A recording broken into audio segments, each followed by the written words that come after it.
여러분 안녕하십니까? 오늘은 5개 부처 장관 후보자의 인사청문회가 동시에 열렸습니다. 예상대로 정책 역량보다 주로 과거 처신이나 가족 관련 의혹이 검증대에 올랐는데요. 박준영 해수부 장관 후보자는 부인이 사들인 도자기와 장식품을 두고 야당의 공격이 집중됐습니다. 집이 궁궐이냐는 겁니다. 임혜숙 과기부 장관 후보자는 해외 출장을 가족과 함께 갔던 게 문제가 됐고 후보자는 사과했습니다. 먼저 이기주 기자입니다. 임혜숙 과기부 장관 후보자는 국가지원금으로 해외 출장을 가면서 가족들과 동반한 사실이 도마 위에 올랐습니다. 부적절하다는 비판이 여야 모두에서 이어졌습니다. 이화여대 교수들은 다 그렇게 가족을 대동하고 학교에 가는 게 당연합니까?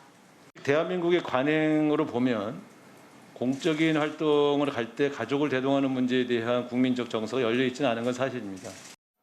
임 후보자는 사려 깊지 못했다고 사과하면서도 가족 체류비는 사비로 충당했다고 해명했습니다. 하지만 호텔 투숙비는 자신의 출장비로 지급했다는 논란에 다시 직면했습니다. 그때 배우자랑 가셨을 때 같은 호텔방 숙식했습니까? 따로 잤습니까? 무상 숙박, 그죠?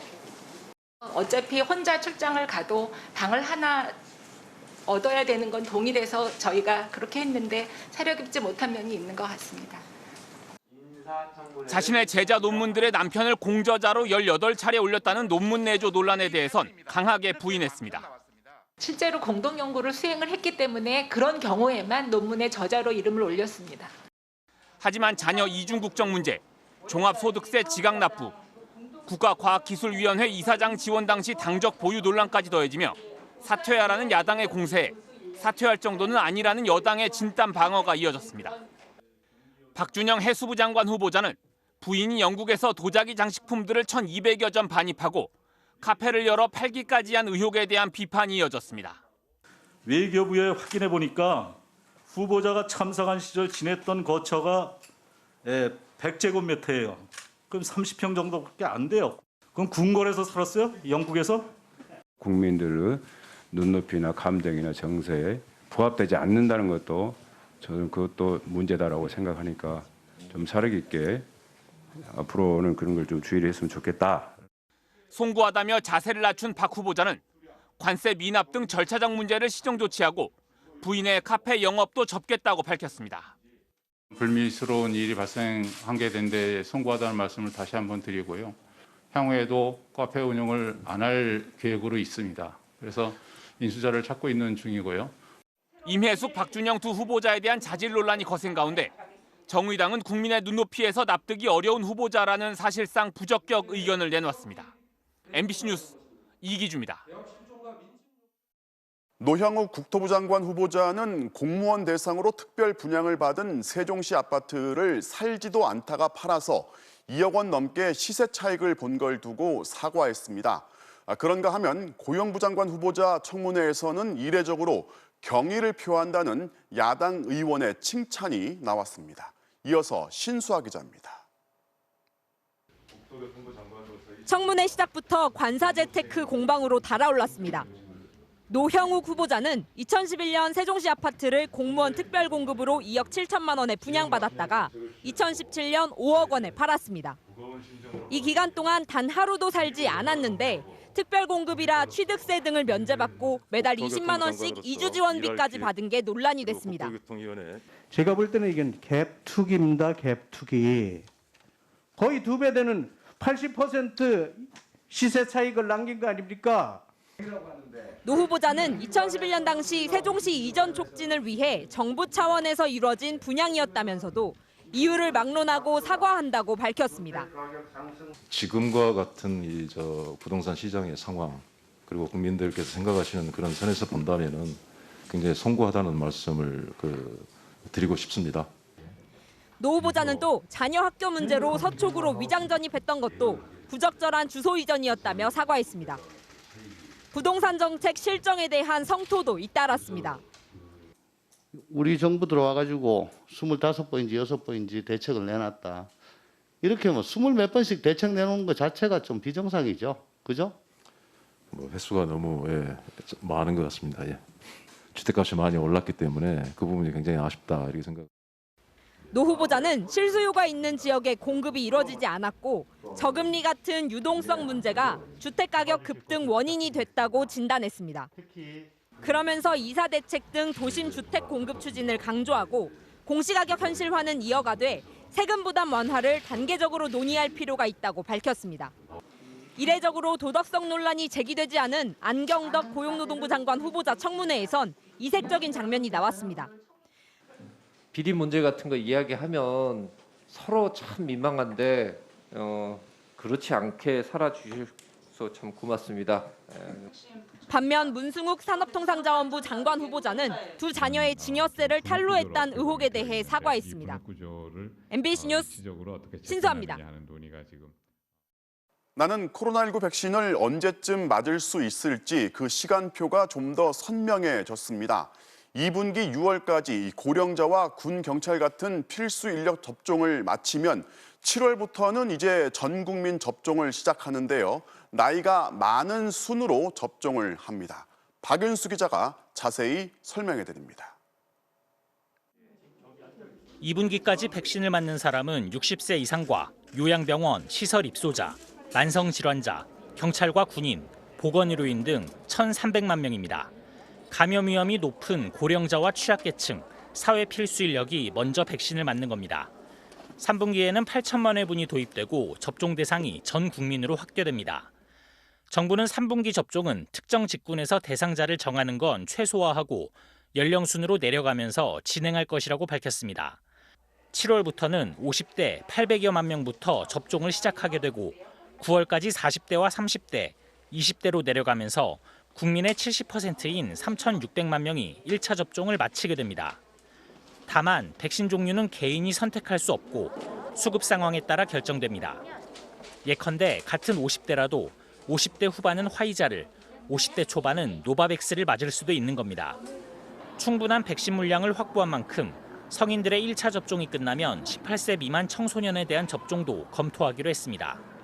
시기는 성인들에 대한 접종이 1차적으로 완료된 이후라고 생각을 하고 있습니다. 백신은 약속된 물량이 예정대로 들어오고 있습니다. 당장 내일 새벽에는 정부가 직접 계약한 화이자 백신 43만 6천 회분이 도착합니다. 총 243만 6천 회분이 도입 완료되며 나머지 456만 4천 회분도 매주 순차적으로 도입될 예정입니다. 아스트라제네카 백신도 오는 14일부터 다음 달 초까지 모두 723만 회분이 공급되는데 다음 날인 15일부터 2차 접종에 사용됩니다. 또 모레부터 70에서 74세, 10일부터 65에서 69세까지 접종 사전 예약이 진행되고 27일부터 아스트라제네카 백신으로 1차 접종이 시작됩니다. MBC 뉴스 박윤수입니다. 코로나19 새 확진자는 500명대 주 초반이라서 감소세라고 말할 순 없습니다. 걱정스러운 건 변이 바이러스 감염자가 부쩍 증가했다는 겁니다. 이 변이 바이러스의 전파력이 강하다는 건 울산 지역의 확산세가 증명하고 있습니다. 이덕영 기자가 보도합니다. 울산 중구의 고용노동부 고객상담센터. 지난달 5일 이곳에서 일하는 40대 A씨가 첫 확진 판정을 받은 뒤 같은 날 근무한 동료 20명이 한꺼번에 감염됐습니다. 급속한 확산의 원인은 감염력이 최대 1.7배 높다고 알려진 영국발 변이 바이러스 때문이었습니다.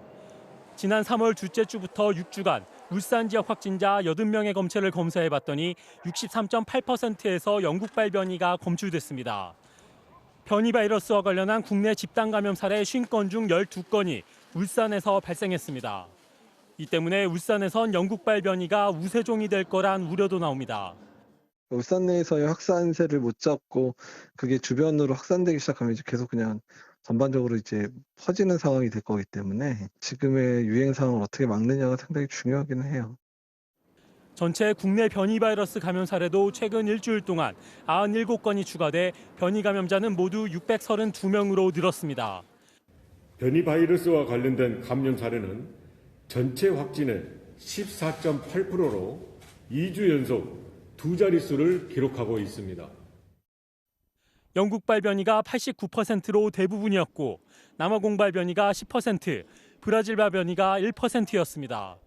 영국발 변이는 세포에 쉽게 침투할 수 있어 전파력이 높은데 효과는 조금 줄어들어도 백신은 여전히 유효합니다. 남아공과 브라질 변이는 백신도 잘 듣지 않고 항체 치료제도 무력화시키는 특성이 있다고 알려져 있습니다. 전파력뿐만이 아니라 그 백신을 회피하는 능력이 영국발 변이보다 더 높기 때문에 여기에 대해서는 좀 더 높은 수준의 그 관리가 필요합니다. 여기에 이중 변이로 불리며 폭발적으로 확산되고 있는 인도발 변이도 지금까지 33명이 확인되면서 방역 당국의 긴장도가 높아지고 있습니다. MBC 뉴스 이덕영입니다. 강원도 강릉에서는 외국인 노동자가 40명 넘게 무더기로 확진됐습니다. 건설 현장이나 채소밭에 일하러 온 러시아인들이 다수였는데 집단 생활이 방역에 허술했습니다.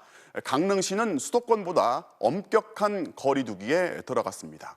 홍한표 기자입니다. 강릉의 옛 시외버스 터미널 주차장에 임시 선별 검사소가 차려졌습니다. 검사를 받기 위해 줄을 선 사람들은 모두 외국인들입니다. 선제적인 긴급 검사를 실시한 건데 무려 43명이 한꺼번에 확진자로 드러났습니다. 검사를 받은 743명 가운데 확진자는 6% 정도로 러시아인 36명, 중앙아시아 국적자 7명입니다. 최근 나흘 사이 확인된 외국인 확진자는 50명에 달합니다. 이들이 근무하던 일터는 일제히 멈춰섰습니다. 외국인 노동자들이 드나들던 음식점과 주점에도 비상이 걸렸습니다. 장사하는 사람이고 또 각종 활동에 없는 사람들도 아니잖아. 우리도 애가 다 죽겠어. 강릉 지역에 거주하는 외국인 노동자는 대략 2,200여 명. 이들은 건설업과 농업에 주로 종사하면서 강릉의 옛 도심 지역에서 여럿이 함께 생활해온 것으로 알려졌습니다. 그 사람들은 거의 원룸처럼 이런 데를 공동으로 살잖아요. 자기네들끼리 모이거든요. 근데 그리고 유역 같은데 아무래도 또 같이 다니니까 그런 쪽이 좀 위험하기는 한데. 강릉시는 사회적 거리 두기를 2단계로 격상시켜 유흥시설에 집합 금지 명령을 내리고 음식점 운영 시간도 저녁 9시로 제한했습니다. 강화된 2단계는 수도권보다 조금 더 강화된 것인데요. 별도 해제 요청 시까지 이 외국인들 전체 검사를 종료할 때까지 유지를 할 것이고, 방역 당국은 전 시민을 대상으로 코로나19 검사를 무료로 진행하고 외국인들의 검사율을 높이기 위해 등록 여부를 묻지 않고 검사를 진행하기로 했습니다. MBC 뉴스 홍한표입니다. 코로나19 확진자가 연일 30만 명 넘게 발생하고 있는 인도에서 우리 교민 172명이 오늘 특별 항공편으로 귀국했습니다. 곧바로 임시생활시설로 이동해서 격리 생활에 들어간 교민들은 고국에 돌아와서 안심이 된다는 심경을 밝혔습니다. 임상재 기자가 취재했습니다. 인천국제공항 입국장. 안면 보호대에 마스크를 쓴 사람들이 줄지어 출입구를 빠져나옵니다. 공항 관계자들 또한 감염을 막기 위해 마스크와 고글, 전신 방호구로 완전 무장했습니다. 이들은 특별 항공편을 타고 인도에서 입국한 우리 교민 172명. 주로 인도 주재원과 가족들로 알려졌습니다. 입국하셔서 어떠세요? 좋아요. 일단 살았다는 느낌? 그렇습니다. 탑승 예정이었던 3명은 출국 전 확진 판정을 받아 결국 비행기에 타지 못했습니다. 나머지 입국자들은 현지에서 모두 음성 판정을 받았지만 앞으로 2주 동안 격리됩니다. 첫 일주일 동안은 경기도 김포 등 임시생활시설 5곳에서, 나머지 일주일은 자택 등에서 자가격리를 해야 합니다. 방역당국은 인도에서 입국한 교민들에 대해 시설에선 당초 1박 2일만 격리를 하려 했지만 어제 저녁 급히 연장했습니다. 검역 기준을 강화한 배경에는 그 인도의 그 높은 발생률과도 큰 관련이 있습니다. 최근 인도 내에서의 확진자 급증, 그리고 변이 바이러스의 확산에 따라 인도의 코로나 확진자는 오늘 세계에서 두 번째로 2천만 명을 넘어섰습니다. 13일째 하루 30만 명 이상 확진되면서 의료 시스템은 마비된 지 오래고 매일 3천여 명이 목숨을 잃고 있습니다. 저 인도 현지 상황 어떤가요? 어렵습니다. 병원을 갈 수가 없어요. 인도에 머물고 있는 우리 교민은 10,000명가량. 정부는 이번 달에만 부정기 항공편 11편을 추가로 계획하고 있습니다. 오늘 우리나라에 도착한 인도 교민에 이어 오는 7일에는 211명이 두 번째 전세기 편으로 입국할 예정입니다. MBC 뉴스 임상재입니다. 미국에서 아시아인에 대한 증오 범죄가 멈추지 않고 있습니다. 이번엔 한인 여성 2명이 자신들의 가게 안에서 벽돌로 무자비하게 폭행을 당했고, 길을 가던 한 대만 여성은 난데없이 망치로 머리를 맞아서 병원으로 옮겨졌습니다. 서희연 기자가 전해드리겠습니다. 밤 늦은 시간 잡화점을 운영하는 한인 여성이 가게 문을 닫으려는 순간 한 남성이 갑자기 들이닥칩니다. 다짜고짜 이 여성을 바닥에 쓰러뜨리고 머리를 짓누른 뒤 들고 온 벽돌로 내리치기 시작합니다. 다른 여성이 달려와 저지하자 이 여성도 벽돌로 내리칩니다. 두 사람이 힘껏 문 밖으로 밀쳐보지만 남성은 아랑곳 않고 얼굴을 가격합니다. 사투 끝에 남성을 가게 밖으로 끌어내고 주변의 도움으로 상황이 끝났지만 두 사람 모두 피투성이가 됐습니다. 지난 2일 미국 메릴랜드주 볼티모어에서 발생한 것으로 알려진 이 사건은 두 여성의 아들이자 조카라고 밝힌 남성이 CCTV 영상을 온라인에 올리며 공개됐습니다. 남성은 이모가 머리를 25바늘이나 꿰맸다면서 치료비를 모아달라고 호소했습니다. 모금을 시작한 뒤 하루도 안 돼 500명이 넘는 사람들이 27,000달러, 우리 돈으로 3천만 원이 넘는 돈을 기부했습니다. 뉴욕에서도 아시안 여성을 겨냥한 폭행 사건이 발생했습니다. 한 흑인 여성은 대만계 여성 2명에게 다가가 마스크를 벗으라고 위협했고, 이에 응하지 않자 손에 들고 있던 망치를 휘두르기 시작했습니다. 머리에 망치를 맞은 여성은 병원으로 옮겨져 상처를 7반을 꿰매야 했습니다. In every single case, NYPD investigators strive to get justice for the victims and to determine the motive for that particular incident. 뉴욕 경찰은 이 사건을 아시아인을 향한 증오 범죄로 보고 해당 여성의 얼굴을 공개하며 추적하고 있습니다. MBC 뉴스 서혜연입니다. 온라인 유통시장을 무섭게 장악해가고 있는 쿠팡. 그 뒤에는 입점 업체들을 최저가 무한 경쟁으로 몰아가는 쿠팡의 시스템이 있습니다. 참여연대가 오늘 쿠팡을 조사해달라면서 공정거래위원회에 신고를 했는데 공정위가 과연 조사에 나설지 주목되고 있습니다. 자세한 소식은 정진욱 기자가 취재했습니다.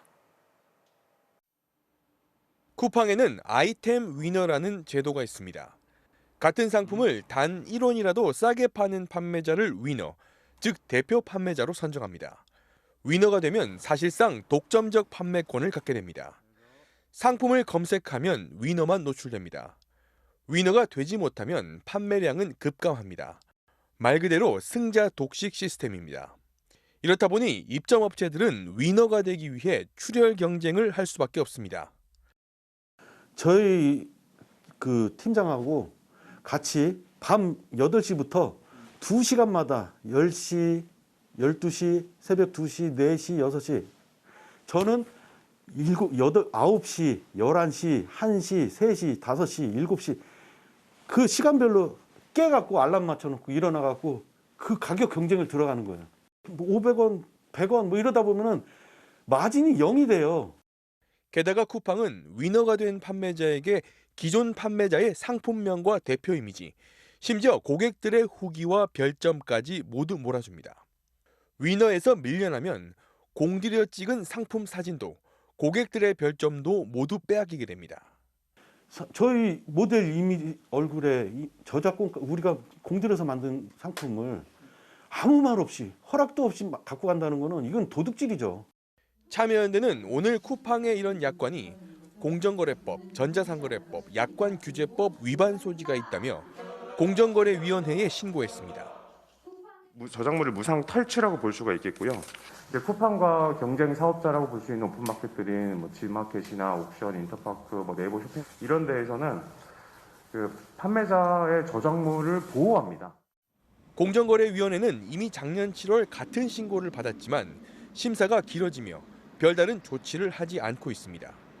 새롭게 등장한 공룡 플랫폼. 아직 한국에는 온라인 플랫폼의 횡포와 갑질을 규제하는 법이 없습니다. MBC 뉴스 정준욱입니다. 세계적인 부호이자 자선 사업가죠. 빌 게이츠 전 마이크로소프트 회장과 부인 멀린다 게이츠가 결혼 생활 27년 만에 이혼을 발표했습니다. 그동안 자선재단을 통해서 전 세계 빈곤 퇴치, 또 백신 개발 같은 보건 사업에 기여를 해왔기 때문에 사생활을 넘어서 세계적인 파장이 있을 것으로 보입니다. 보도에 임소정 기자입니다. 빌 게이츠 전 마이크로소프트 회장과 부인 멀린다 게이츠는 트위터를 통해 결별 사실을 알렸습니다. 이들은 많은 생각과 노력 끝에 내린 결정이며 이유는 인생의 다음 단계에서 부부로 함께 성장할 수 있다고 생각지 않는다고만 적었습니다. CEO와 마케팅 매니저로 사내에서 만나 27년을 함께 해온 게이츠 부부. 이혼 발표가 단순히 사생활에 머물지 않는 건 빌 앤 멀린다 게이츠 재단 때문입니다. 빌 게이츠는 1998년 반독점 소송을 당하면서 독점 자본가라는 비판을 받았는데 부인의 설득으로 2000년 재단을 설립하고 자선 사업가로 변신합니다. It's important because it's the start of our marriage, but also some of the insights that led to the foundation. 이후 지난해 코로나 퇴치에만 2조 원 가까이 기부하는 등 57조 규모의 전 세계에서 가장 큰 민간 자선 단체를 운영해 왔습니다. Why are you really giving your money away? Try to have an impact. It's fun work. That we can make the world a better place. 기아와 질병 퇴치, 백신 개발은 물론 억만장자들의 유산 기부 운동도 주도했던 이들은 결별에도 불구하고 재단 일은 앞으로도 함께 할 것이라고 밝혔습니다. 하지만 미국 언론들은 두 사람의 이혼으로 전 세계 자선 사업과 공중 보건에 후폭풍이 있을 것이라고 우려했습니다. 자산이 160조가 넘는 빌 게이츠의 재산 분할도 관심을 모으고 있습니다. 전문가들은 2019년 베이조스 아마존 회장이 전 부인과 우리 돈 약 39조 2천억 원을 나눴던 전례를 언급하며 천문학적 재산 분할이 있을 것으로 전망하고 있습니다. MBC 뉴스 임소정입니다. 군대 내 인권 침해 의혹이 또 불거졌습니다. 훈련 중에 다친 병사를 꾀병이라고 의심까지 하면서 방치를 했는데요. 결국 민간 병원에서 2번이나 수술을 받아야 했습니다. 해당 병사의 가족은 일언이 군대 안 보내려고 하는 거라면서 분노했습니다.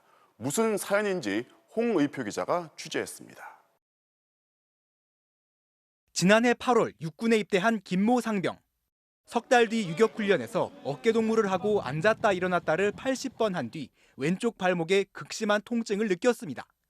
일주일 뒤에야 군병원에 갔지만 군의관도 만나지 못하고 돌아왔습니다. 부대에서 코로나 확진자가 나왔다며 곧바로 복귀하라는 명령을 받은 겁니다.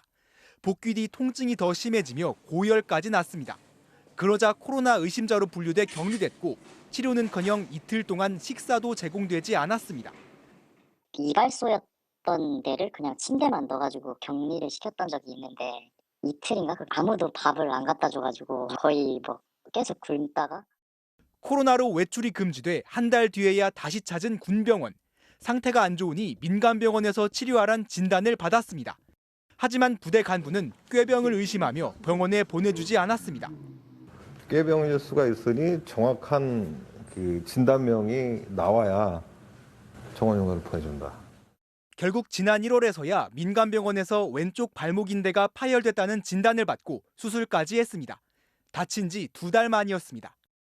열흘 만에 다시 부대에 복귀했지만 코로나 때문에 건물 3층에 있는 휴가자 격리소에 격리됐습니다. 매일 소독을 해야 해 다른 건물에 있는 의무대까지 목발을 짚고 다녀야 했는데 계단과 경사로에서 3번이나 굴러넘어졌습니다. 목발 짚고 왔다 갔다 하다가 넘어지고 그래서 이제 타박상이 몸에 있더라고요. 다리가 불편한데 더 거리가 멀어진 거잖아요. 계단. 상태가 더 나빠져 국군 대전병원에 갔지만 이번엔 입원이 거절됐습니다. 민간병원에서 수술했으니 민간병원으로 가란 거였습니다.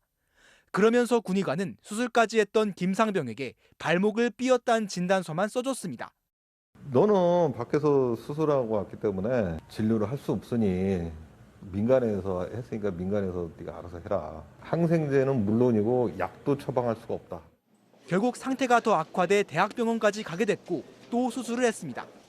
가족들은 도대체 군이 왜 이렇게까지 아들을 내몰았는지 답답해하고 있습니다. 막말로 해갖고 오라갈 때는 너 나라의 아들이고 아프면 누구 아들이냐. 앞으로 이런 군을 믿고 누가 군대를 보낼 것인가. 김상병 아버지는 지난달 중순 국방부에 민원을 제기했는데 아무런 반응도 없었습니다. 그러다 어제 SNS에 아들 사연을 올렸는데 국방부는 감사에 착수했다고 오늘에서야 밝혔습니다. MBC 뉴스 홍익표입니다. 앞서 들으신 사례도 그렇고 최근 주목을 받는 군대 내 인권 침해는 이 6대전이라고 줄여서 부르는 한 페이스북 계정을 통해서 세상에 공개됐습니다. 군대 미투라는 말까지 등장할 정도로 이제 덮으면 그만이라는 군의 폐쇄적인 문화는 더 이상 먹히질 않습니다. 이어서 정동훈 기자입니다. 김에 버무린 밥만 식판에 덩그러니 놓여 있습니다. 휴가 뒤 격리 중인 병사에게 제공된 밥이라며 15개월 전 한 SNS 계정에 올라온 사진입니다. 현역 출신인 김주원 씨가 후배 병사들 간의 정보 교환을 위해 만든 계정인데 군에서 당한 억울한 사연들이 올라오기 시작했습니다. 국방부 조사본부 수사관들이 김 씨의 집까지 불쑥 찾아오기도 했습니다. 갑자기 집 쪽으로 찾아오셨더라고요. 문을 두들기셔가지고 재봉한 인원을 좀 알 수 있냐. 지난해 7월 병사들의 일과 후 휴대전화 사용이 전면 허용되면서 익명 제보들이 쏟아지기 시작했습니다. 그러나 국방부는 줄곧 외면했고 최근 여론의 문매가 쏟아지고 나서야 뒤늦게 사태 수습에 나섰습니다. 국방부는 문제 해결에 긍정적인 측면이 있다며 병사들의 휴대전화 제보를 통제하지 않겠다는 입장을 밝혔습니다. 육군이 소통합니다란 SNS 계정까지 급히 만들었습니다. 휴대전화가 열린 병영을 만들어가는 도구이자 장병 개개인의 복지와 기본권을 보장하는 도구가 될 수 있도록. 그러나 보여주기식 대책이란 싸늘한 반응이 대부분이고 오히려 군대 미투 운동으로 번지고 있습니다. 군대에 이제 미투 운동이라고 생각해서 이제 분투라고 저는 생각을 해요. 네. 처음부터 이제 처리가 잘 됐으면 이제 이렇게 커지지도 않았을 텐데 그런 부분이 좀 아쉽죠. 전문가들은 소통 방식의 개선이 아니라 덮고 지나면 그만이라는 폐쇄적인 군대 문화부터 바꿔야 한다고 지적합니다. MBC 뉴스 정도훈입니다. 석 달을 넘긴 미얀마 사태. MBC가 국내 언론으로는 처음 부대를 탈영한 미얀마의 군 장교를 인터뷰했습니다. 군부의 학살 행위에 반대하는 군인들이 절반은 넘을 거라면서 그들도 나처럼 용기를 내라는 마음에 얼굴까지 공개했습니다. 신정현 기자입니다. 최근 아세안 회의에서 비폭력을 약속했지만 학살을 멈추지 않고 있는 군부. 미얀마 동부 샨주의 528 경보병 여단의 장교였던 린텟 아웅 대위는 지난 3월 목숨을 걸고 탈영했습니다. 17살 때부터 13년이나 몸담았던 군을 떠나기로 결심한 이유는 국민들에게 총부리를 겨눌 수 없었기 때문입니다.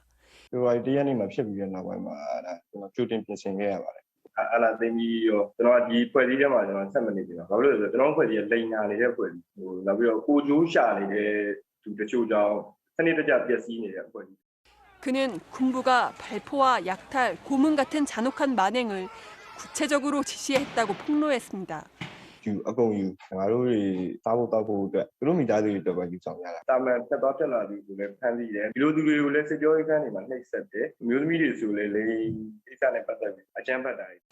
일반 사병들은 자신은 물론 가족의 신변에 대한 불안으로 명령을 따를 수밖에 없다고 전했습니다.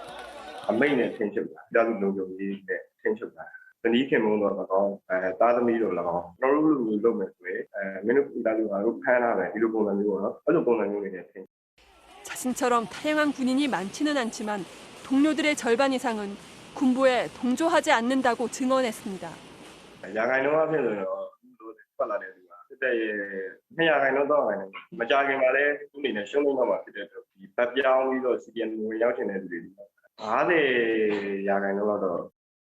그도 아버지와 형의 안위가 걱정되지만 동료 군인들을 독려하기 위해 인터뷰에 나섰습니다.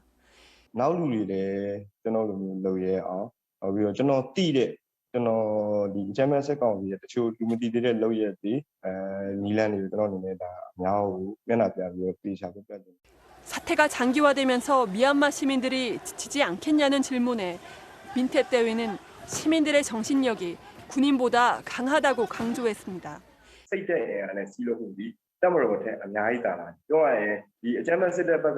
သိရဲလားဆိုမသိဘူးကျွန်တော်တို့ဘက်ကဒီတွေကသိရဲလားဆိုသိရဲဒီလိုမျိုးစိတ်ဓာတ်ကတာဝန်တွေကဖြစ်တဲ့တော့ကျွန်တော်တို့ဘက်ကလည်းဆိုင်တာ MBC 뉴스 신정현입니다. 8살 딸을 학대 끝에 살해한 혐의로 20대 부모의 재판이 시작되면서 잔인한 학대 내용이 추가로 공개됐습니다. 상습적으로 굶기고 때려오다 숨지기 이틀 전부터는 아예 물 한 모금도 주질 않았습니다. 그러다 사망 당일 아이가 쓰러졌는데 의붓 아빠는 그걸 보고도 계속 게임만 했다고 합니다. 김지인 기자가 보도합니다. 지난 3월 2일 부모의 학대 끝에 인천에서 숨진 8살 여자아이. 아이는 낮 12시 반쯤 소변 실수를 했습니다. 그러자 친모 A씨는 아이의 온 몸을 옷걸이로 수차례 때렸습니다. 30분 동안 찬물 샤워를 시킨 뒤 물기도 닦아주지 않고 화장실에 방치했습니다. 2시간여 뒤 계부 B씨는 화장실에서 아이가 쓰러져 있는 걸 발견했지만 그대로 두고 거실에서 휴대폰 게임을 했습니다. 결국 아이는 저녁 9시쯤 숨졌는데 사인은 영양실조였습니다. 사망 당시 아이의 몸무게는 또래보다 10kg 적은 13kg. 멍자국으로 가득했던 아이의 몸은 극심한 기아에 시달린 듯 바짝 말라 있었습니다. 뇌가 굉장히 발달 정도가 신체적뿐만 아니라 정신적으로 미숙할 가능성이 있고 특히 신체적으로는 소말리아 어린이의 장기간의 기아 상태가 가득. 학대는 2018년부터 3년 넘게 이어져 왔습니다. 대소변 실수가 잦다는 이유로 아이의 온 몸을 주먹이나 옷걸이로 때렸고 엎드려 뻗쳐도 시켰습니다. 아이가 냉장고에서 족발을 꺼내 이불 속에서 몰래 먹고 뼈를 버렸다는 이유로 1시간 동안 벽을 보며 양손을 들고 서 있으란 벌을 주기도 했습니다. 지난해 8월부터는 반찬 없이 맨밥만 주다가 급기야 12월부터는 하루나 이틀 동안 식사나 물을 전혀 주지 않고 굶겼습니다. 대소변 못 가린 건 당연한 게 아이를 그렇게 때리면 아이가 공포심에 사로잡히기 때문에 조절하던 대소변도 잘 못 가려요. 아이가 숨진 날 계부는 평소 폭행할 때 사용하던 옷걸이를 베란다 밖으로 던져 증거를 없앴습니다. 같이 있던 9살 아들에게는 평소 5번 정도만 체벌했다고 거짓말을 종용하기도 했습니다. 잘 행동해서 미안하다 아빠가 반성하고 또 반성하고 벌 받을게 미안. 하지만 정작 재판에선 계부는 학대는 인정하지만 살인의 고의성은 없다고 주장했습니다. 친모 A씨는 지난달 낳은 셋째 아이를 안고 법정에 출석했습니다. MBC 뉴스 김지인입니다. 한강공원에서 실종됐다가 숨진 채 발견된 대학생. 오늘 사건 현장 근처에서 수상한 휴대전화가 하나 발견됐지만 이번 사건과 관련이 없는 것으로 조금 전 확인됐습니다. 갈수록 미궁에 빠지는 이번 사건의 진상을 밝혀달라는 여론은 갈수록 뜨거워지고 있습니다. 정상빈 기자가 보도합니다. 지난주 일요일 새벽 한강에서 친구와 술을 마시다 실종됐던 손정민 씨. 실종 장소 인근에서 빨간색 아이폰이 발견돼 함께 있던 친구 A씨의 것이 아니냐는 추측이 나왔습니다. 하지만 경찰 조사 결과 이번 사건과는 무관한 휴대폰으로 확인됐습니다. 손 씨가 실종된 경위가 좀처럼 드러나지 않으면서 명확히 조사해달라는 목소리도 커지고 있습니다. 사망의 진상을 밝혀달라는 청와대 국민청원에는 하루 만에 20만 명 넘게 동의했습니다. 또 유가족 측은 오늘 서울중앙지검에 방문해 수사를 촉구하는 진정서를 냈습니다. 증거가 없어지기 전에 강제 수사에 돌입해달라는 겁니다. 손 씨의 아버지는 실종 당시 같이 있던 A씨가 신발을 바로 버린 점, 부모와 함께 찾아 나서면서도 손 씨 가족들에게 바로 연락하지 않은 점 등의 의문을 제기하며 철저한 수사를 촉구하고 있습니다. 이에 대해 검찰 관계자는 수사 상황을 지켜보겠다는 입장을 내놨습니다. 함께 있던 A씨에게 관심이 집중되면서 A씨의 친척이 전직 고위 경찰 간부라거나 유명 대학병원의 교수라는 등의 소문도 등장했습니다. 파문이 확산되자 해당 전직 간부와 대학병원 측이 사실이 아니라는 입장을 직접 밝히기도 했습니다. 경찰은 손 씨의 휴대폰에 대한 포렌식을 진행 중인 동시에 당시 한강공원에 출입한 차량을 찾아 블랙박스와 목격자를 확보하는 데 주력하고 있습니다. MBC 뉴스 정상빈입니다. 코로나19의 영향으로 배달 주문이 폭주하면서 규정을 위반하고 위험하게 질주하는 오토바이들이 많다는 소식을 여러 번 전해드린 바 있죠. 실제로 오토바이 운전자의 교통법규 위반 건수가 1년 사이에 50% 가까이 증가했습니다. 부정석 기자가 취재했습니다. 경남 창원의 한 주택가. 점심시간이 되자 배달 오토바이가 쉴 새 없이 도로를 질주합니다. 운행 중 휴대전화를 보거나 신호를 무시하고 달리기도 합니다. 빨리빨리 가야 되니까 어떤 손님들이 빨리빨리 오는데. 보행자 신호에도 사람들 사이로 고개 운전을 하는 오토바이도 있습니다. 어디서 튀어나올 줄 모르는 오토바이에 시민들은 불안합니다. 그냥 뭔가 위협적인 느낌? 버스 내리다가 이게 오토바이가 오는 경우도 몇 번 있어가지고 잘 못 내리는 경우도 몇 번 있었거든요. 배달 오토바이 운전자들은 특정 시간대에 주문이 폭주하기 때문에 신호를 지켜가며 달리긴 어렵다고 말합니다. 저희가 이제 점심시간에 이제 피크 시간이다 보니까 저희가 이제 이 시간에 이제 코를 제일 많이 잡고 제일 많이 해야 되는 시간인데 지난해 중앙선 침범과 신호 위반 등 오토바이 교통법규 위반 건수는 23만 2천여 건으로 1년 사이 47.9%가 증가했습니다. 지난해 오토바이 사고 건수 역시 1년 전에 비해 1.9% 증가한 4,716건. 오토바이 사고 사망자의 36.9%는 배달업 종사자인 것으로 파악됐습니다. 코로나 발병 이후에 배달 오토바이도 많이 증가를 했고 교통사고도 많이 발생하고 있어서 경찰에서는 6월 30일까지 이륜 자동차에 대해서 특별 단속 계획을 경찰은 과속과 난폭 운전 등 오토바이 운전자의 법 위반을 집중 단속하기 위해 암행 순찰차도 투입하기로 했습니다. MBC 뉴스 부정석입니다. 멕시코의 수도 멕시코시티에서 공중에 설치한 철도가 무너져 내렸습니다. 그 위를 달리고 있던 열차가 땅으로 곤두박질 치면서 현재까지 20명 넘게 숨졌습니다. 손영 기자가 전해드리겠습니다. 도로를 달리던 차량들 위로 불꽃이 번쩍이더니 고가철로의 상판 구조물이 무너져 내립니다. 일대는 흙먼지가 뒤덮이며 순식간에 암흑으로 변했습니다. 현지 시간 3일 밤 10시 반쯤 멕시코시티의 고가철로가 무너지면서 철로를 달리던 전동차는 V자 모양으로 꺾이며 추락했습니다. 철로 아래 도로를 달리던 차량들도 날벼락을 맞았습니다. 지금까지 확인된 사망자만 23명, 60명이 넘게 다쳤습니다. 부상자 가운데 7명은 상태가 위독한 것으로 전해졌습니다. No, pues está allá abajo ahorita. Es que no, pues tantas toneladas allá arriba, imagínese. Para mover todo eso, es lo que queremos, que a ver qué onda ahí. 사고는 고가철로 상판을 지탱하는 보가 부러지면서 일어난 것으로 알려졌지만 정확한 원인은 조사 중입니다. Tiene que haber un peritaje formal de la Fiscalía General de Justicia de la Ciudad de México y por supuesto una revisión integral pues de todas las instituciones de gobierno. 현지 매체들은 지난 2017년 9월 발생한 강진으로 고가철로에 균열이 발생해 붕괴 우려가 제기되었다고 보도했습니다.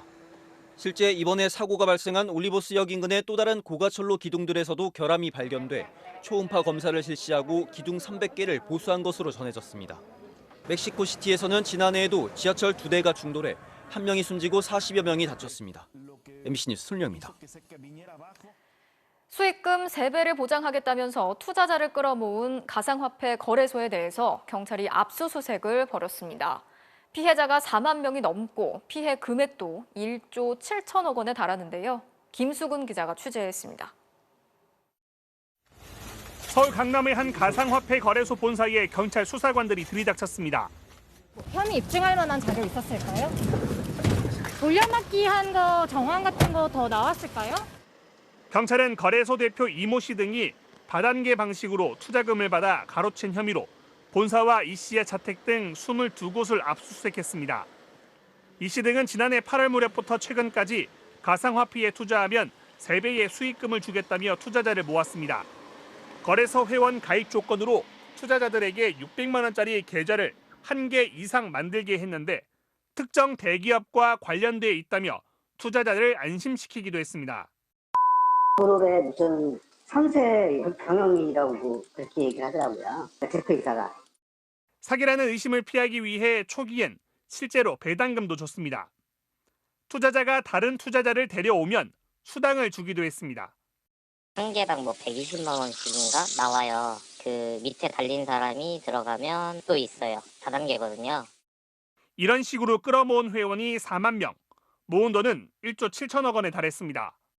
그걸 넣으면 이제 뭐 2배로 나온다고 하잖아요. 근데 이제 실제로 입금이 되니까 그 짧은 시간 안에 그 돈을 다 넣으신 것 같아요. 뭐 이게 원금 1억 2천을 잃은 거죠. 경찰은 이들이 일부 회원에게 수익금을 지불했는데 가상화폐에 투자해 수익을 낸 것이 아니라 나중에 투자한 사람들의 돈으로 돌려막기 한 것으로 추정하고 있습니다. 거래소 대표 이 씨는 경찰의 수사가 진행 중이던 지난달 어떠한 부정도 불법도 저지른 적이 없다는 글을 홈페이지에 올리기도 했습니다. 피해자들은 엄벌을 요구하고 있습니다. 마음은 그렇죠. 마음은. 무기징역이라도 만약에 그런 사람들을 처벌을 뭐 4년 5년 있다 나와서 또 이런 걸 또 하고 지금 그게 악순환이 되는 거 아니에요.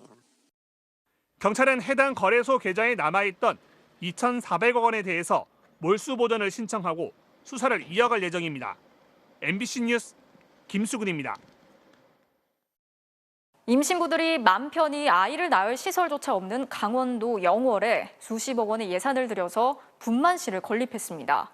그런데 분만실에서 일할 간호사를 구하지 못해서 완공이 된 지 한 달이 지났는데도 문을 열지 못하고 있다는데요.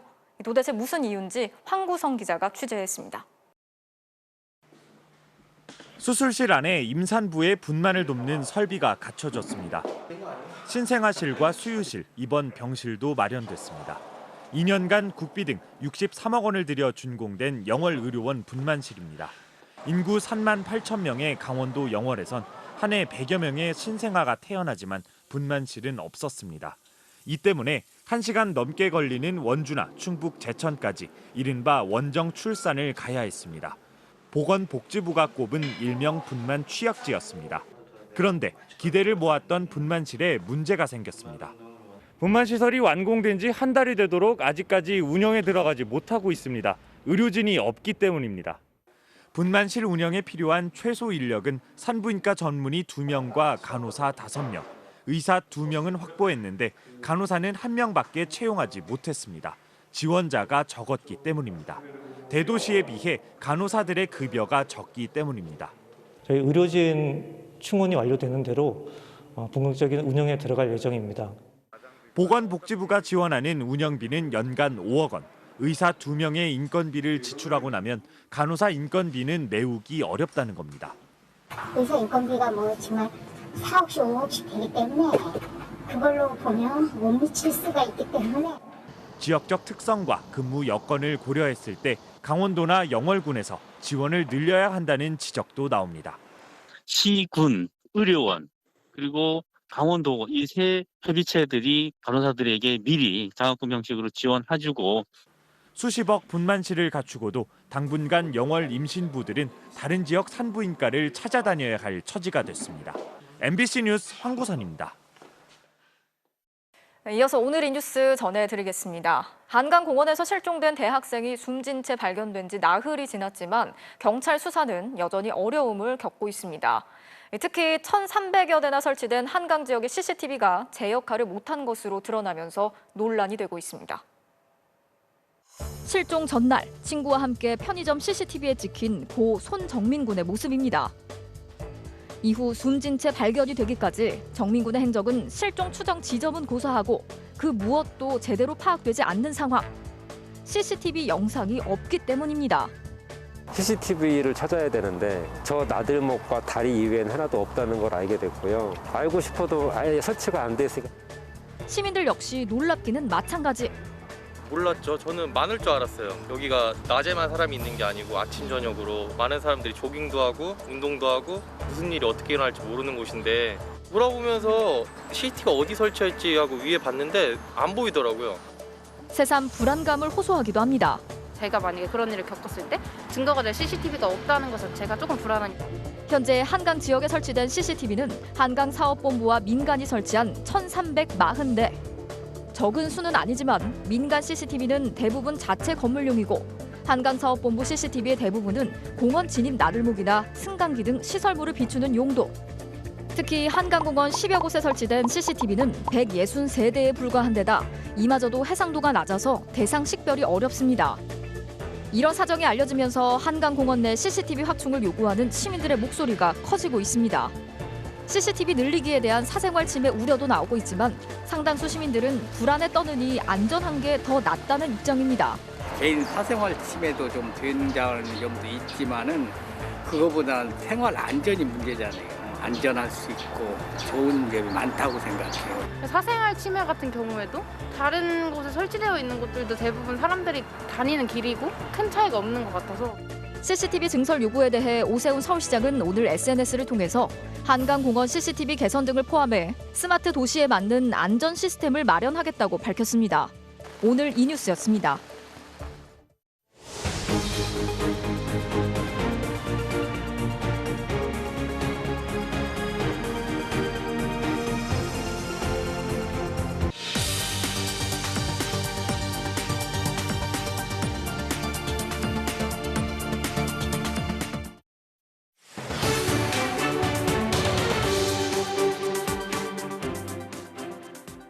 샤넬, 에르메스, 루이비통, 명품 브랜드들 가운데도 가장 비싼 초고가 브랜드들이죠.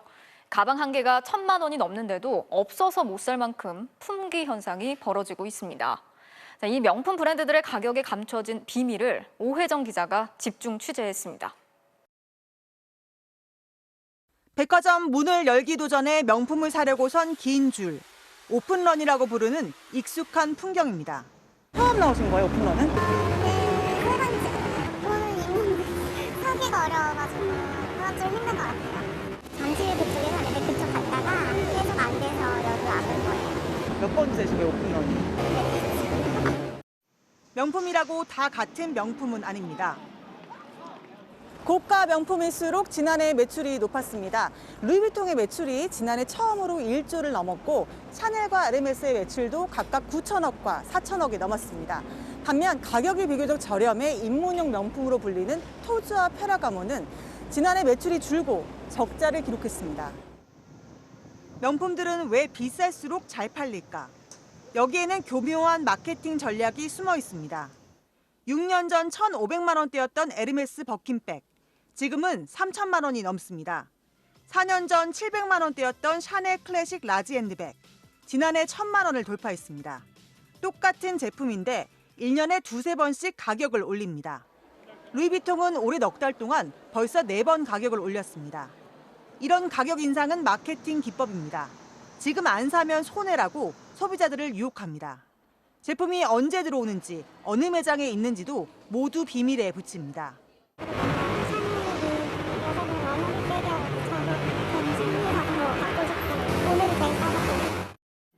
세일은 일부 VIP 고객에게만 합니다. 재고를 할인하는 아울렛도 없습니다. 소비자로 하여금 지금 사지 않으면 그 물건을 살 수 없게끔 그래서 초조한 마음을 불러일으켜가지고 소비자들이 줄을 서게 만드는 것이거든요. 팔지 못하고 남은 제품은 아예 소각해버리기도 합니다. 업계에서는 루이비통과 에르메스가 재고를 소각하는 이른바 재고 파괴를 한다는 게 공공연한 비밀입니다. 소각합니다. 그게 핸드백이 될 수도 있고 옷이 될 수도 있고 그렇습니다. 거의 에르메스하고는요 요청이 들어오면은 해주고 그렇습니다. 이렇게 소각하면 회계상 손실로 처리하고 세금도 아낀다고 합니다. 살 수 있는 양도 제한합니다. 샤넬은 한 사람이 한 달에 살 수 있는 게 가방은 1개, 지갑은 3개까지로 정해놨습니다. 이렇다 보니 전문 업자들은 시간당 10,000원을 주고 알바생까지 써서 명품을 사재기 합니다. 아르바이트생은 안 쓸 수가 없죠. 한 달에 3개 받아갖고 어떻게 먹고 삽니까? 신문센터 어플도 쓰고 마켓 같은 데 보면 또 구인들이 있잖아요. 코로나19가 덮친 2020년 한 해, 전 세계 명품 매출은 19%나 줄었지만 한국만 예외였습니다. 15조 원어치가 팔려 독일을 제치고 세계 7위에 올랐습니다. 특히 20대와 30대의 명품 쇼핑이 무섭습니다. 백화점 명품 매출의 절반을 20, 30대 젊은이들이 올려줬습니다. 20, 30대는 왜 명품을 살까요? 이들을 만나봤습니다. 패션 유튜버 핫바 씨. 사무실 한쪽이 명품 운동화들로 가득 차 있습니다. 여성용 핸드백, 옷과 모자, 열쇠고리까지 싹 다 명품입니다. 명품의 가치는 좀 변하지 않아서 명품을 더 선택을 하는 것 같아요. 제가 입고 신고 착용하고 하다가 질리는 제품들을 이제 중고 거래를 하는 거예요. 20, 30대들에게 중고 거래는 하나의 문화입니다. 명품 옷이나 신발도 사서 쓰다가 되팝니다. 중고 거래 앱 이용자 수는 1년 만에 2.5배나 늘었습니다. 인기 제품은 중고 가격이 오히려 정가보다 비쌉니다. 비싸도 일단 살 수 있으면 사는 게 이익인 셈입니다. 무엇보다 이제 투자 환경 자체가 디지털화되고 있기 때문에 이 디지털 네이티브로서의 이런 MZ세대의 어떤 성향 자체가 훨씬 더 이런 투자의 적극적인 모습으로 표출되게 되었다 이렇게 볼 수 있겠습니다. 아예 처음부터 재테크 목적으로 명품을 사들이기도 합니다. 대학생 김재돈 씨, 매달 한정판 운동화 추첨에 응모합니다. 당첨되면 정가에 사서 비싸게 되팝니다. 10만 원에 산 운동화를 120만 원에 되판 적도 있습니다. 뭐 명품 같은 경우에는 진짜 좀 수익이 진짜 많이 크기도 하고 몇 배씩 벌다 보니까 개인적으로는 좋죠.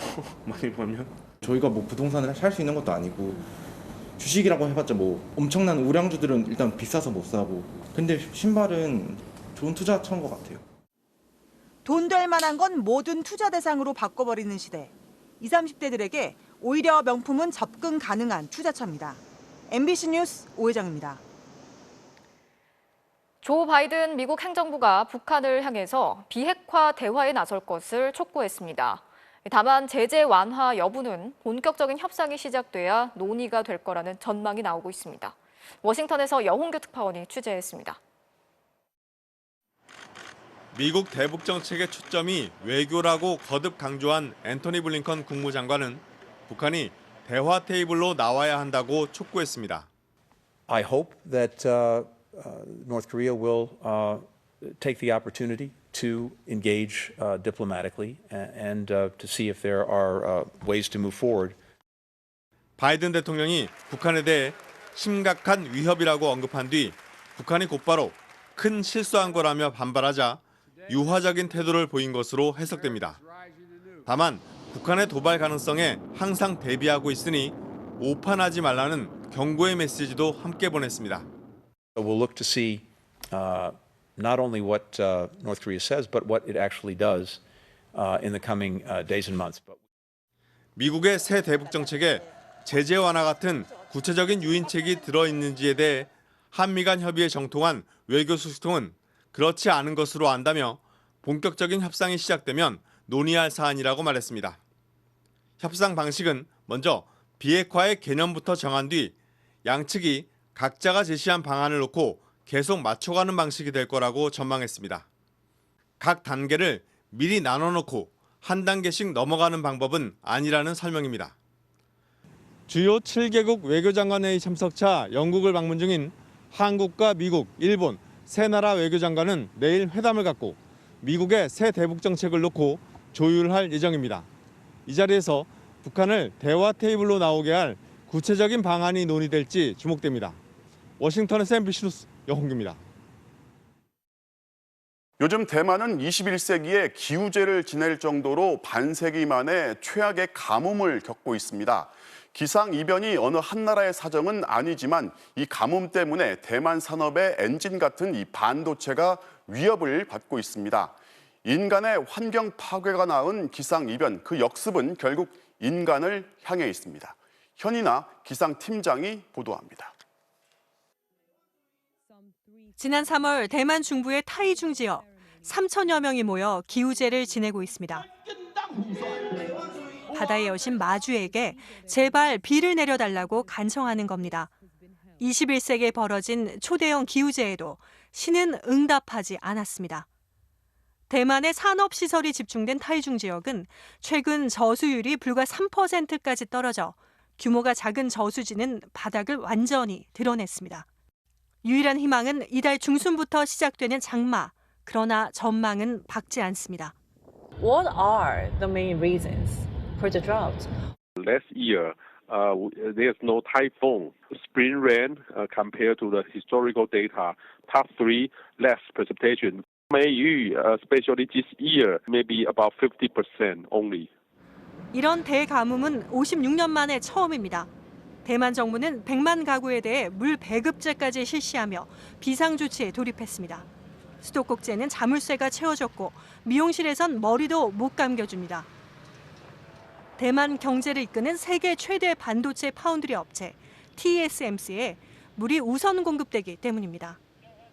TSMC가 하루에 쓰는 물의 양은 16만 톤, 올림픽 수영장 60개를 가득 채울 수 있는 양입니다. 반도체 산업은 알고 보니 물 산업이었습니다. 3차원 낸드 패시 메모리는 제조 공정이 약 6개월 정도 소요가 되고 약 650개 정도의 제조 공정을 가지고 있습니다. 150번 정도의 클리닝 공정이 있는데요. 초순수물을 사용합니다. 물이 없다면 반도체 공장은 멈출 수밖에 없습니다. 대만 정부는 농업 용수까지 줄여 TSMC에 물을 몰아주고 있습니다.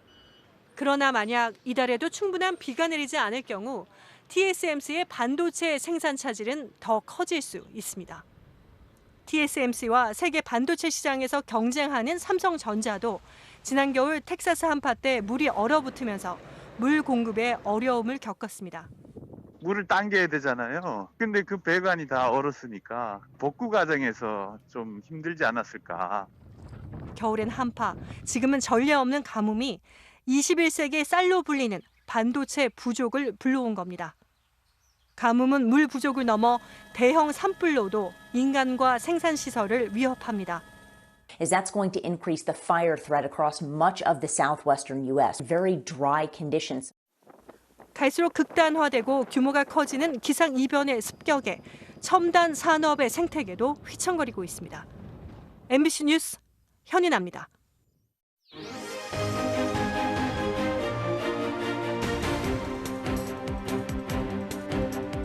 정치적 참견 시점 정치팀 김지경 기자 나와 있습니다. 오늘 준비한 소식 보겠습니다. 네.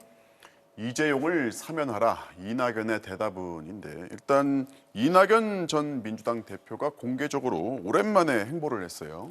네, 재보선 끝나고 이 전 대표는 비공개로 민심을 탐방해 왔는데요. 오늘 처음으로 경제단체를 방문하면서 공개 활동을 시작했습니다. 네. 청년 채용을 확대해달라고 요청하면서 재개 요구사항도 들었는데요. 그 모습부터 함께 보시죠. 네.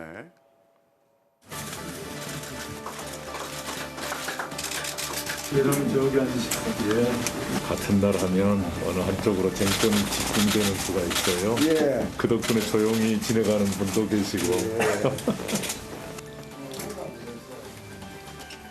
우리 기업들이 통큰 공개 채용을 해달라, 늘려달라 이런 부탁을 드렸습니다. 워딩을 정확하게 말씀드려야 되겠네요.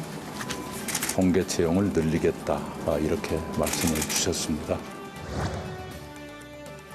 자맹 마치고 돌아왔습니다. 앞으로 자주 뵙겠습니다. 대충은 다 말씀을 드린 것 같습니다. 더 있었을까요?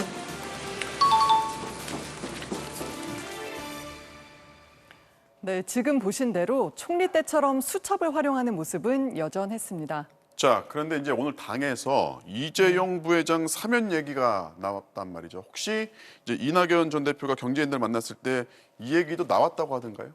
네, 말씀하신 것처럼 민주당 중진인 이원욱 의원, 삼성전자 동탄 캠퍼스가 있는 경기도 화성이 지역구인데요. 네. 이재용 삼성전자 부회장을 사면해야 한다고 주장해서 논란이 됐습니다. 그 발언부터 들어보시죠. 네. 한국에서 이제 반도체 투자를 여력을 갖고 있는 회사가 삼성전자와 SK 하이닉스 정도일 텐데요. 그 삼성전자의 이재용 부회장이 지금 제대로 된 의사결정을 할 수 없는 그런 상황이란 말입니다. 지금 반도체의 수급 상황 뭐 이런 것들을 봤을 때 이재용 부회장에 대한 사면 필요성이 강력히 존재하고 있는 거 아닌가 생각을 합니다. 네, 이낙연 전 대표가 재계 인사들한테 직접 사면 건의를 받았는지는 확인되지 않았습니다. 네. 다만 기자들 질문을 받고 입장을 밝혔는데요. 이 전 대표 답변입니다. 네. 오늘 여권에서 처음으로 이재용 부회장 사면론이 나왔는데요. 여기에 대해서 네,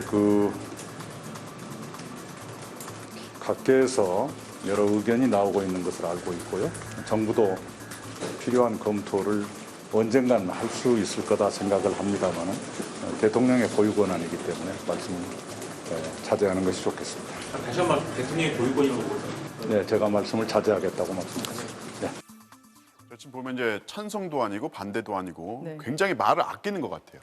네, 이낙연 전 대표는 신년화두로 이명박 박근혜 전 대통령 사면 얘기를 꺼냈다가 지지율만 큰 손해를 봤었는데요. 네. 사면론에 일종의 트라우마가 있는 이 전 대표 입장에선 이재용 부회장 사면도 말하기가 조심스러울 수밖에 없을 겁니다. 비슷한 맥락인데요. 9월 열리는 민주당 대통령 후보 경선을 늦추기 위해서 당원 당규를 고치는 문제에 대해서도 신중한 입장을 밝혔습니다. 들어보시죠. 네.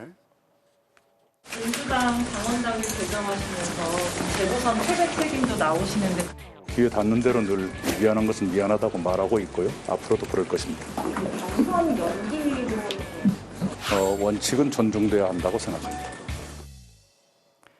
네, 이렇게 사면 문제와 마찬가지로 경선 연기론에 대해서도 거듭 원칙을 강조했습니다. 자, 이낙연 전 대표의 입장은 들었고요. 자, 네. 이재용 지금 사면론을 두고서 여당이 입장을 정리한 건 아니죠.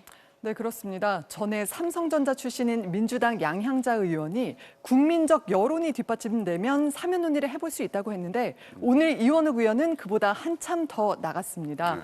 그래서 당 안에서 즉시 반발이 터져 나왔는데요. 판사 출신인 이탄희 의원은 법 앞에 평등에 반하는 조치다. 그러면서 경제에 도움이 될지도 의문이라고 비판을 했습니다. 정의당은 여기에 대해서 사면 간보기를 하냐 이렇게 따졌는데요. 들어보시죠. 네.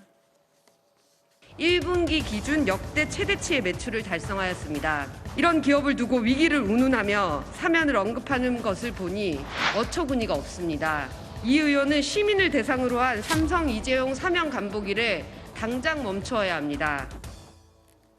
네, 민주당은 이재용 사면은 당 차원에서 검토한 적이 없다고 선을 그었고 청와대도 지금으로서는 검토할 계획이 없다고 강조했습니다. 네, 오늘은 여기까지 듣겠습니다. 지금까지 정치팀의 김지경 기자였습니다.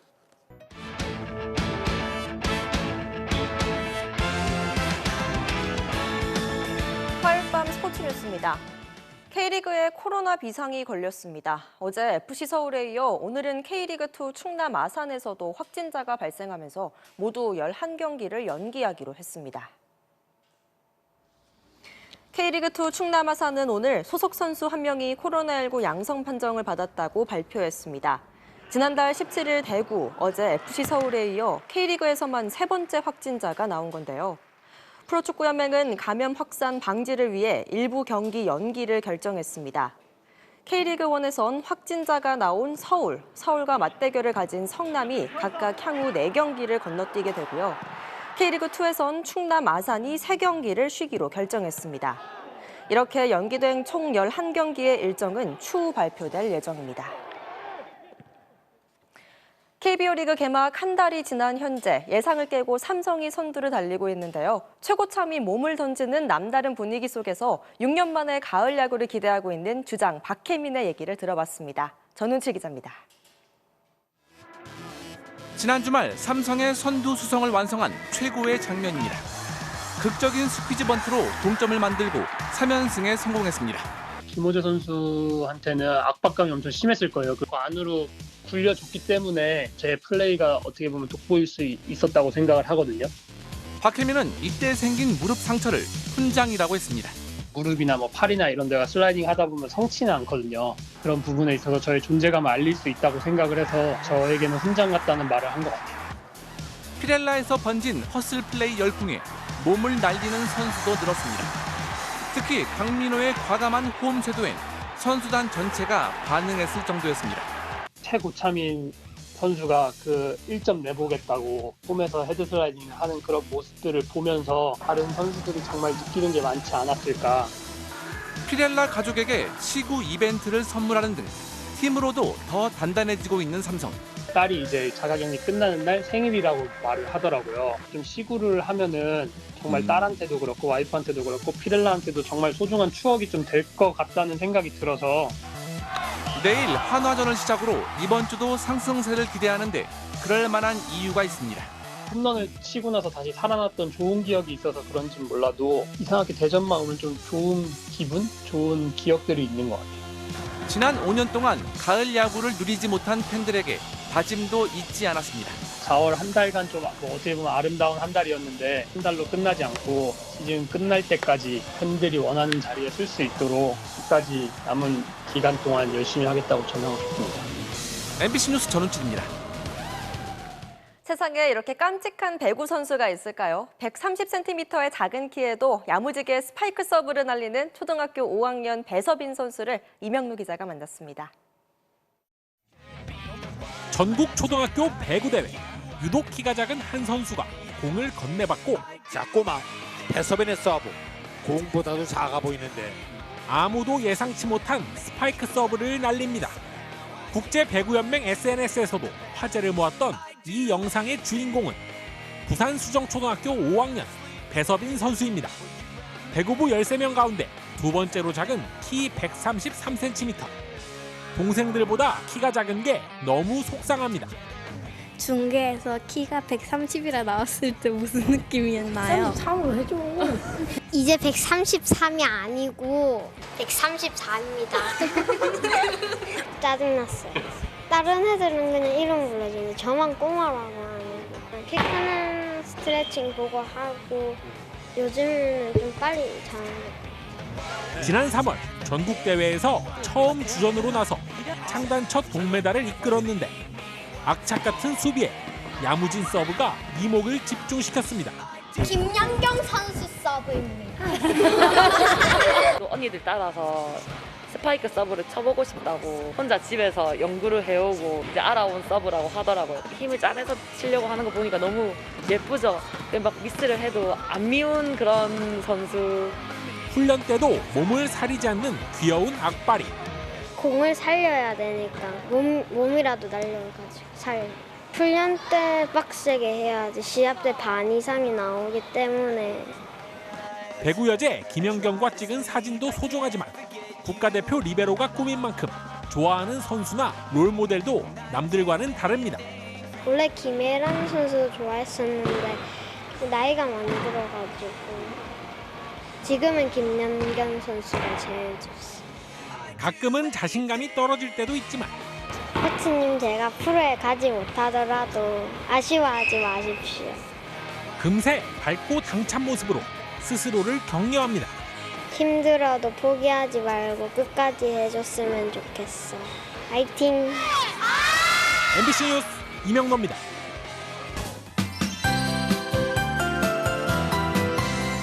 이제는 비구름이 대부분 지방을 뒤덮고 있습니다. 현재 비상황을 보시면 남풍이 지속적으로 불어들면서 여전히 제주도와 남해안을 중심으로는 강풍을 동반한 비구름이 자리하고 있는데요. 이들 지역 중심으로는 호우특보가 발효 중인 가운데 시간당 20-30mm 안팎의 세찬 비가 내리고 있고요. 서울은 5mm 미만으로 비의 강도가 약한 편입니다.